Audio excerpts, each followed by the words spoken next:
दोहरा कथन। एक और अन्ना साहिब दाभोलकर। भगवान ने आश्वासन दिया कि धर्म के उत्थान के लिए वे युग युग में धरती पर पधारते रहेंगे। भगवान के अवतार का तत्व मानव की समझ से बाहर है। कहा जाता है कि भगवान के अवतार कई प्रकार के होते हैं। कुछ संपूर्ण अवतार होते हैं, तो कुछ केवल आंशिक अवतार होते हैं, और कुछ केवल आवेश अवतार होते हैं। धरती पर भगवान का हर एक अवतरण प्रत्येक समाज और समय के अनुसार होता रहता है। ये भी कहा जाता है कि भगवान सिर्फ भारत देश में स्वयं अवतरित होते हैं और बाकी जगहों पर महात्मा लोग, महान प्रवक्ता, सत्पुरुष, संत एवं तत्ववेत्त जन्म लेते रहते हैं, जो भगवान के अंशीभूत होते हैं।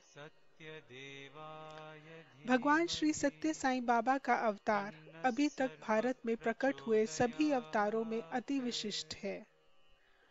पूर्व प्रकट हुए अवतार पुरुषों की कीर्ति सिर्फ भारतीयों तक सीमित थी, परंतु श्री सत्य साईं बाबा की महिमा आज सारी दुनिया में फैली हुई है।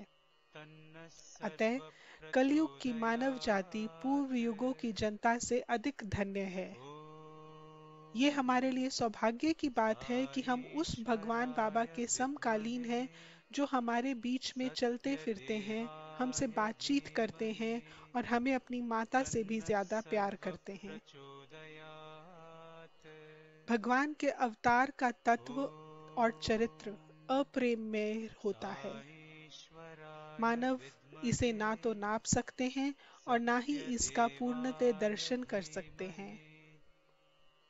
भगवान की संपूर्ण कथा लिखना किसी के लिए संभव नहीं है, परंतु उनके भक्तों के द्वारा सुनाई गई और विभिन्न जगहों से इकट्ठा की गई कथाओं को एकत्रित करके इससे कुछ हद तक हम स्वयं संतोष कर सकते हैं और अन्य लोगों को भी खुशियां बांट सकते हैं। ऐसे ही एक महान प्रयत्न का फल है तपोवनम। तपोवनम भगवान श्री सत्य साईं बाबा की पावन जीवन गाथा है। ये सच्चरित्र एक विशिष्ट पारायण ग्रंथ है। श्री अन्ना साहिब दाभोलकर ने भगवान शिरडी साईं बाबा की जीवन कथा की रचना की, जो सच्चरित्र नाम से प्रसिद्ध है। श्री जंध्याला वेंकटेश्वर शास्त्री ने भगवान श्री सत्य साईं बाबा के सच्चरित्र की रचना की है। श्री दाभोलकर का उपनाम हेमांत पंत था। श्री जंध्याला वेंकटेश्वर शास्त्री का उपनाम शांति श्री है। भगवान श्री सत्य साईं बाबा अपने पिछले अवतार में शिरडी साईं बाबा थे। चुनांचे उन दिनों के श्री दाभोलकर भी संभवतः आज श्री वेंकटेश्वर शास्त्री हैं। शिरडी साईं बाबा के निकट कई साल रहकर, उनकी सेवा कर, उनकी दया के पात्र बन और उन्हीं की अनुमति से श्री दाभोलकर ने सच्चरित्र की रचना की। इसी तरह श्री वेंकटेश्वर शास्त्री ने कई सालों से भगवान श्री सत्य साईं बाबा की सन्निधि में रहते हुए उनके दर्शन, स्पर्शन और संभाषण के दिव्य अनुभवों के पात्र बनकर प्रभु की लीलाओं को प्रत्यक्ष देखते हुए और उनकी ही अनुमति से परिजनों के हित की कामना लेकर इस महाग्रंथ तपोवनम की रचना की। ये सत्य साईं सच्चरित्र एक आकाश गंगा के समान है और भगवान के कृपा पात्र श्री शांति श्री इसे हम सबको बांट रहे हैं। हमारे देश में भगवान के अनेक अवतारों के चरित्रों का नित्य पारायण करने की परंपरा है। रामायण, महाभागवत, भगवत गीता, गुरु चरित्र, शिरडी साईं सच्चरित्र इत्यादि ग्रंथों के समान ये तपोवनम भी नित्य नित्य पारायण करने के लिए अनुकूल रूप में लिखा गया है। भगवत गीता की तरह तपोवनम में भी 18 अध्याय हैं। इसका पारायण गुरुवार के दिन पर प्रारंभ करके क्रम अनुसार हर दिन पढ़ते हुए अगले बुधवार को समाप्त करना है। श्री सत्य साई सच्चरित्र का प्रत्येक अध्याय एक एक गंगा घाट के समान है। कहा गया है कि गीता गंगोदकम पीत्वा पुनर्जन्म न विद्यते। अब कहा ये जा सकता है कि साई सच्चरित्रामृतम पीत्वा सर्वे यान्ति प्रांगतिम। तपोवनम के रचनाकार श्री शांति श्री एक प्रकांड विद्वान हैं, जिन्होंने अनेक उत्कृष्ट काव्यों की रचना की है। ये महान विद्वान हमारी बधाई के साथ साथ हमारे धन्यवाद के भी पात्र हैं, क्योंकि ये हमें भगवान श्री सत्य साईं बाबा की पावन जीवन कथा से बहने वाली रसा अमृत के स्वाद का आनंद लेने का एक सुअवसर प्रदान कर रहे हैं।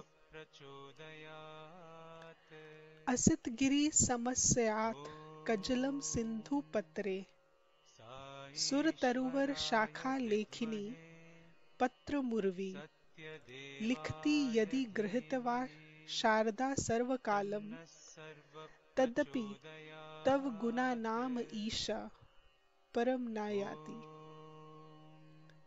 ये श्लोक भगवान शिव की महिमा के बारे में है। इसी भांति भगवान श्री सत्य साईं बाबा की संपूर्ण जीवन गाथा और महिमा को प्रस्तुत करना असंभव है, परंतु श्री शांति श्री ने सरल भाषा और संक्षिप्त रूप में इस महाग्रंथ तपोवनम की रचना की है, जो भगवान श्री सत्य साईं बाबा की अत्यंत अद्भुत और ओजस्वी जीवन कथा की एक झलक हमारे सामने प्रस्तुत करता है। इसके नित्य परायण से सभी को जीवन में शांति, खुशहाली और ऐश्वर्य प्राप्त होगा। तपोवनम के लेखक श्री शांति श्री हैं, परंतु सच तो ये है कि असली लेखक तो वे सृष्टिकर्ता महाप्रभु भगवान श्री सत्य साईं बाबा ही हैं। मुझे इस पवित्र रचना की प्रस्तावना लिखने का अवसर देकर श्री शांति श्री ने जो गौरव मुझे प्रदान किया है, उसके लिए मैं उनका आभारी हूँ।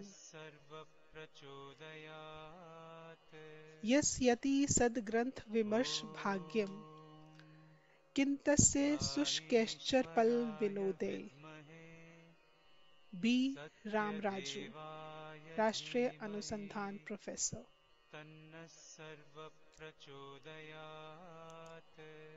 आमुख। भगवान श्री सत्य साईं बाबा का प्रथम दर्शन मेरे जीवन की सबसे ज्यादा महत्वपूर्ण घटना है। ऐसी घटना जो मेरे लिए सदैव अविस्मरणीय रहेगी। उससे मुझे एक अजीब पावनता का एहसास हुआ। उनके आकर्षक व्यक्तित्व, पूर्ण शांति और प्रेम ने मुझे सबसे अधिक प्रभावित किया। मेरे पहले साक्षात्कार में ही उन्होंने मुझको प्रशांति निलय मंदिर में श्री महाभागवत पर हर रोज लगभग 1 घंटे का भाषण देने को कहा। एक बारगी मैं चौंक पड़ा। मुझे यकायक हामी भरने की हिम्मत ना हुई। असल में मुझे खुद पर इतना भरोसा नहीं था। इस पर प्रभु ने मेरी ओर प्रेमवत देखते हुए कहा, मेरे रहते डर काहे का? निस्संदेह वे हर क्षण मेरे साथ रहे हैं, अन्यथा मैं महाभागवत पर भाषण कैसे दे सकता था? विशेषतया इसलिए भी कि इसके पूर्व स्कूल के बच्चों को पढ़ाने के अलावा इतने बड़े मंदिर में मुझे भाषण देने का कोई अनुभव ही नहीं था। यदि मैं पूरे 2.5 साल तक लगातार प्रशांति मंदिर के भीतर प्रकांड विद्वानों की मौजूदगी में भाषण कर सका, तो ये प्रभु कृपा के फलस्वरूप ही था। भाषण करते हुए मुझे लगा कि मैं सिर्फ भागवत पढ़े जा रहा हूँ और मेरे जरिए साक्षात भगवान बोले जा रहे हैं। मेरे भाषणों के स्रोत और विषय दोनों ही मेरे प्रभु थे। समय के गुजरने के साथ मुझे लगा कि वे साधारण स्वामी नहीं हैं और ना ही निरे महर्षि हैं। वे तो साक्षात भगवान हैं। मैंने महसूस किया कि उनमें भगवान शिव, माँ शक्ति, भगवान राम, भगवान कृष्ण सभी मौजूद हैं। वास्तव में वे प्रभुओं के प्रभु और सभी धर्मों व मतों के स्वरूप हैं। साथ ही मैंने एहसास किया कि वे मेरे प्रियतम मित्र, दार्शनिक, पथ प्रदर्शक और सभी कुछ हैं। एकम सत बहुसयामि। उनकी वाणी तथा कार्यों से ये स्पष्ट हो जाता है। इसी के प्रमाण स्वरूप मैं उनकी पावन जीवन कथा को तैयार कर सका। संसार भर के लाखों भक्तों के लाभार्थ उन साईं प्रभु की पावन जीवन कथा यदि बन पाई है, तो इसमें मैं भगवान के हाथों का खिलौना मात्र ही रहा हूँ। मुझे विगत 16 सालों से उन प्रभु के सानिध्य में रहने का परम सौभाग्य प्राप्त रहा है। इस दौरान मुझे हर रोज उस देवत्व के दर्शन, उनके मुलायम पावन चरणों के स्पर्शन, उनकी मधुर वाणी के श्रवण और उन आनंद मूर्ति प्रभु से संभाषण का मौका मिला है। मैंने हर क्षण अपने समीप उस दैवी मौजूदगी की अनुभूति की है। इस बीच उन्होंने मुझे अपना कृपा पात्र बनाया और जो मैंने मांगा है वे उन्होंने मुझे दिया है। इस सब से ऊपर उन्होंने मुझे स्वास्थ्य और शक्ति दी है, जिससे मैं इस महत्व कार्य को पूरा कर पाया हूँ। उन करुणा सागर भगवान के प्रति मैं किन शब्दों में कृतज्ञता प्रकट कर सकता हूँ। उनके पावन चरण कमलों में पुस्तक रूप में ये मेरी अकिंचन भेंट सादर समर्पित है। ये पुस्तक श्री सत्य साईं भगवान की जीवन कथा है, जिसमें उनके दैवी जीवन की कई महिमामय घटनाओं का वर्णन है। ये पावन पुस्तक है। भले ही ये आकार में छोटी हो, तथापि इसमें साईं भगवान की असीमित आध्यात्मिकता की झांकी जरूर मिलती है। मेरी पाठकों से विनम्र विनती है कि वे इसका उपयोग नित्य पारायण के लिए करें, जिससे उन्हें श्री साईं भगवान के प्रेममय आशीष मिल सकें। कृपया सागर भगवान ने आशीष देकर मुझे इस पुस्तक को लिखने की प्रेरणा दी। उन्हीं की दया से मैं इसे लिख सका। पुस्तक का ये स्वरूप भी उन्होंने ही निर्धारित किया था। मैं तो उनके हाथों में एक नगण्य उपकरण था। इस तरह स्वामी ने आशीष देकर मुझे साईं बाबा अवतार की महिमा को उजागर करने और फैलाने का जरिया बनाया है। इसको मैं अपना परम सौभाग्य समझता हूँ। इसमें वर्णन की गई हर घटना इतनी सशक्त है कि वे जिज्ञासु पाठक के अंदर के अज्ञान के अंधेरे को मिटाने के लिए पर्याप्त होगी। इसलिए मेरा विश्वास है कि ये पुस्तक भक्तों को आत्म साक्षात्कार प्राप्त करने में काफी सहायक सिद्ध होगी। मेरे प्रभु सत्य श्री सत्य साईं के चरण कमलों में मेरी हार्दिक विनती स्वीकार करो। करुणा सागर मेरे प्रभु अपने दैवी प्रेम से सारे संसार को अपने चरणों के पास इकट्ठा कर रहे हैं और समस्त प्राणियों को सुख और आनंद प्रदान कर रहे हैं। उनका मृदुल प्रेम अवर्णनीय है। बाबा ने कृपा करके मुझे प्रेरणा दी कि मैं उनके पुनीत जीवन वृत्त को लिखूं, जो नित्य पारायण ग्रंथ के रूप में भक्तों के लिए उपलब्ध हो सके। इसी साधना का फल ये पुस्तक है। उपनिषदों का कथन है कि भगवान की मर्जी के बिना एक पत्ता तक नहीं हिल सकता। यदि मैं इस सच्चरित्र को पूरा कर सका हूँ, तो सिर्फ उन प्रभु के प्रेमाशीष के फलस्वरूप ही है।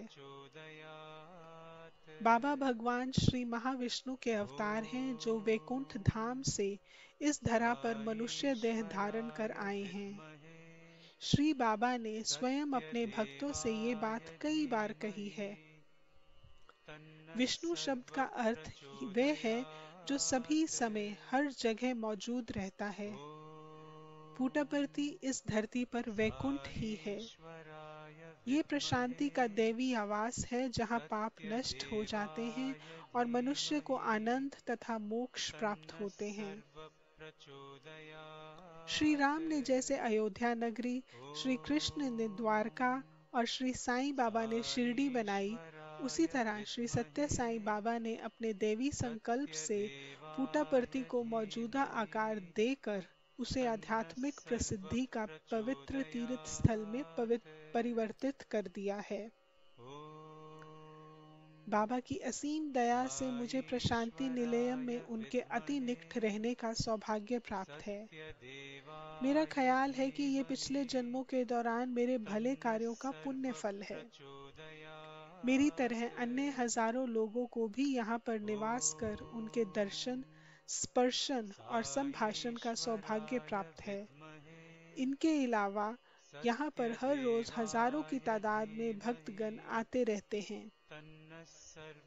त्योहार एवं उत्सवों के अवसरों पर तो यहाँ पर असंख्य जनता होती है, जो यहाँ हर संभव जगह पर फैल जाती है। भक्तगणों की इस बहुत बड़ी संख्या को ईश कृपा के कई करिश्मे देखने को मिलते हैं। यदि उन सभी आध्यात्मिक अनुभवों का संकलन किया जाए तो ऐसी विशाल पुस्तक के कई खंड भी इनके लिए अपर्याप्त साबित होंगे।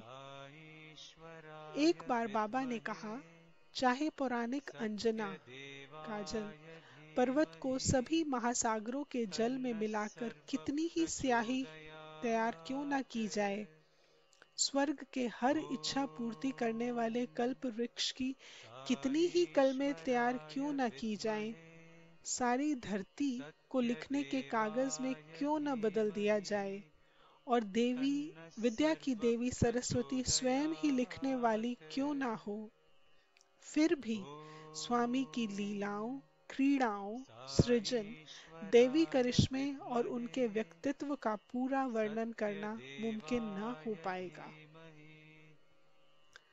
तथापि पूरी विनम्रता के साथ मैं कहूँगा कि यदि विशाल पर्वत को छोटे शीशे में पड़ने वाले प्रतिबिंब के जरिए देखना संभव हो सकता है, तो उसी तरह ये कार्य भी एकदम असंभव नहीं है। इसलिए मैंने पुस्तक की सीमाओं में रहते हुए इस सृष्टि के कण कण में व्याप्त उस पर ब्रह्म स्वरूप श्री सत्य साईं के जीवन की झांकी प्रस्तुत करने का सविनय प्रयास किया है। कृपा सागर स्वामी ने 20 जुलाई 1997 को गुरु पूर्णिमा के पावन अवसर पर इस कृति को स्पर्श कर इस प्रयास को आशीष दी है। मौजूदा हालातों में मनुष्य का जीवन इस कदर व्यस्त और तेज हो गया है कि उसको आध्यात्मिक साधना के लिए समय ही नहीं मिलता। ऐसे साधकों की सुविधा के लिए इस पुस्तक की वस्तु सामग्री को 7 दिनों में बांटा गया है। हर रोज एक भाग पढ़ने से पुस्तक का पारायण 1 सप्ताह में पूरा हो जाएगा। इन अध्यायों को इस प्रकार संवारा गया है कि पाठक आध्यात्मिक पथ की एक सीढ़ी के बाद दूसरी सीढ़ी को चढ़ता चला जाता है और उसे पूर्ण आध्यात्मिक साक्षात्कार उतना ही समीप होता लगता है। पूर्ण पवित्रता तथा भक्ति भाव से पारायण कर लेने पर साधक को अपने अंदर पावनता के प्रकाश का एहसास होने लगता है। मेरा पूरी विनम्रता के साथ सभी भक्तों से अनुरोध है कि वे साईं प्रभु को अपने हृदय मंदिर में आमंत्रित करें, उनके चरण कमलों में अपने हृदय पुष्प को अर्पित कर दें और पूर्व जन्मों के दौरान अपने भले कर्मों के पुण्य फल को नैवेद्य के रूप में भेंट करें। भगवान के देवी चरणों का अपने प्रेम व निर्मल आनंद के आंसुओं से प्रक्षालन करें। इस पवित्र पुस्तक के पारायण से आपको मोक्ष की प्राप्ति हो। पारायण की विधि। पारायण संस्कृत शब्द है जिसमें पार का अर्थ ध्येय होता है। पारायण के अंतर्गत किसी पवित्र पुस्तक को भक्ति भाव से शुरू से अंत तक सिलसिलेवार पढ़ने का काम 7 दिनों में पूरा किया जा सकता है। ये पारायण बृहस्पतिवार से शुरू करके अगले बुधवार तक पूरा करना बेहतर होगा। वाचन शुरू करने से पहले भक्त स्नान कर साफ कपड़े पहन लें। तब वे आसन ग्रहण कर अपने सामने श्री साईं भगवान का चित्र या मूर्ति रख लें। इत्मीनान पूर्वक बैठते हुए भक्त पवित्र मन से भगवान की विनती करें और जिंदगी का एक और दिन प्रदान करने के लिए उनके प्रति कृतज्ञता व्यक्त करें। वे मन ही मन प्रशांति निलयम की दर्शन सभा में खुद को महसूस करें और भगवान बाबा को अपने आवास से निकलकर भक्तगणों के बीच विचरण करते देखें और उसकी समाप्ति पर उन्हें अपने आसन पर विराजमान होता देखें। भक्त कल्पना करें कि प्रभु का ये आसन उसका अपना हृदय ही है। वे कल्पना करने तथा कुछ क्षणों तक इसी में खोए रहने के साथ ही भगवान बाबा द्वारा मानव जाति के उपकार के लिए किए जाने वाले कार्यों का स्मरण करें। ऐसा करने से भक्त को अपने दिल में गुदगुदी तथा सलोनेपन का एहसास होगा तथा पावन विचार ग्रहण करना आसान लगेगा। इस प्रकार तैयार दिल पारायण प्रारंभ करने के लिए सबसे उपयुक्त है। तब भक्त इस पुस्तक के शुरू के पृष्ठों पर दी गई विधि से बाबा के चरण कमलों के चित्र या पादुकाओं की पूजा करें। इस पूजा में बाबा के अष्टोत्तर शत नामावली का पाठ भी किया जाए। इस तरह गुरुवार से बुधवार तक हर रोज वाचन के बाद पारायण पूरा होने पर अगले गुरुवार को श्री सत्य साईं बाबा की पूजा करें। इस तरह पारायण पूरा कर लिया जाएगा। इस सच्चरित्र के पारायण से श्री सत्य साईं की कृपा प्राप्त होगी तथा साथ ही अंतर्मन का स्तर उच्च हो जाएगा। इस आध्यात्मिक साधना का ये विशेष फल होगा। इस कर्म कांड को करने तथा यथा विधि के साथ इसका वाचन करने से आध्यात्मिक धरातल पर कई लाभ होंगे। पाठक को अंतरात्मा का एहसास होने लगेगा और आत्मचिंतन की प्रेरणा मिलेगी, जिससे अंततः आत्म साक्षात्कार हो सकेगा। इसके साथ ही भक्त को अपने दुर्गुणों को त्यागने तथा भले गुणों को अपनाने का संकल्प लेना चाहिए। इससे भक्त के सद्गुणों में निरंतर बढ़ोतरी होती रहेगी। इन भले गुणों में से कुछ जरूरतमंद की सेवा, त्याग, करुणा, धैर्य, प्रेम, सादगी तथा खुलापन है। ये दुर्गुणों का त्याग तथा सद्गुणों को अपनाना वास्तव में प्रभु की पूजा में चढ़ाया गया सर्वोत्तम नैवेद्य होगा।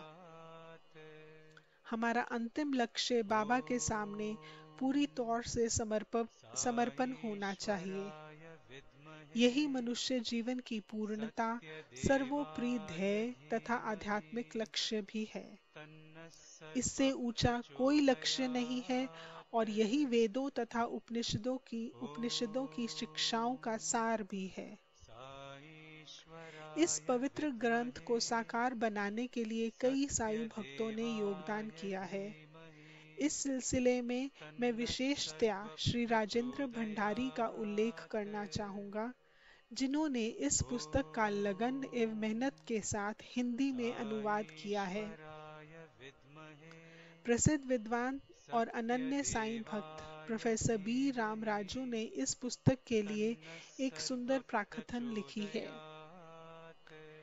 इस रूपांतर के परिष्कार, संशोधन, संवर्धन एवं रूपांकन में मेरे पुत्र डॉक्टर सुमन, शेखर और तिलक ने महत्वपूर्ण योगदान दिया है।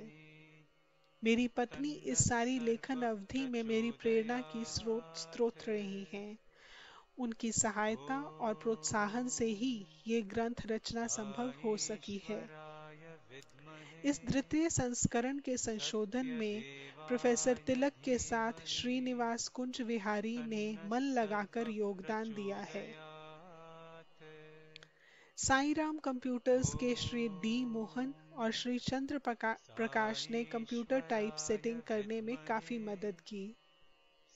भगवान श्री सत्य साईं प्रभु सभी पर कृपा वर्षा करें। ये अदना प्रयास सनातन रक्षक भगवान को इस विनती के साथ समर्पित है। प्रभु चरण कमलों में अर्पित सचित्र ये तुम्हारा रचित हुआ इस अकिंचन से पारायण ग्रंथ रूप में। प्रभु मेरे करुणा निधान करो स्वीकार इसे, कर दो कामना पूर्ण हर पाठक की।